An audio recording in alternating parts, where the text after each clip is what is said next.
वीडीटीवी भारत में आपका स्वागत है। भारत में से कई गांव हैं जो अपनी प्राकृतिक खूबसूरती और अनोखी परंपरा के लिए जाने जाते हैं। प्राकृतिक नज़ारों के साथ गांव में पशु पक्षियों को देखना काफी सुहावना लगता है। अक्सर शहरों में रहते हुए पशु पक्षियों को हम टीवी पर ही देख पाते हैं, खासकर कि जब बात हो मोर की। एक साथ हजारों मोर मोरनी को देखना वाकई खूबसूरत नज़ारे से कम नहीं होगा। भारत में एक ऐसा ही गांव है जहां हजारों मोर एक साथ देखे जाते हैं। ये गांव मोरों की वजह से देश भर में प्रसिद्ध है।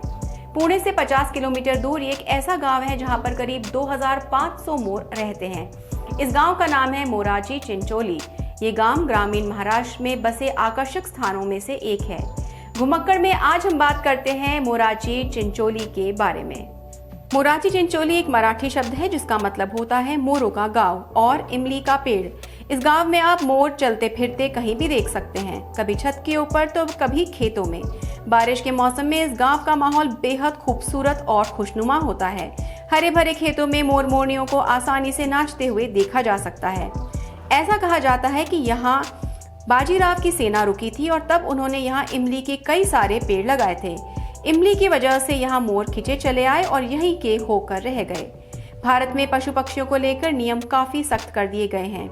यही नहीं, भारत की राष्ट्रीय पक्षी मोर भी है और पिछले कुछ सालों में इनकी संख्या में काफी गिरावट आई है।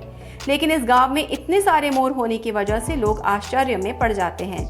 यही नहीं, इतने सारे मोर होने की वजह से ये गांव पीकॉक सेंचुरी में तब्दील हो चुका है। वहीं मयूरबाग पीकॉक सेंचुरी में मोर मोरनी को देखने के अलावा पर्यटक टोंगा सवारी, कैंपिंग, टेंट आदि का भी लुत्फ उठाते हैं।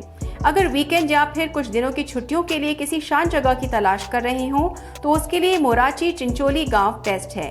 खास बात यह है कि पीकॉक सेंचुरी की रखवाली गांव वाले खुद ही करते हैं।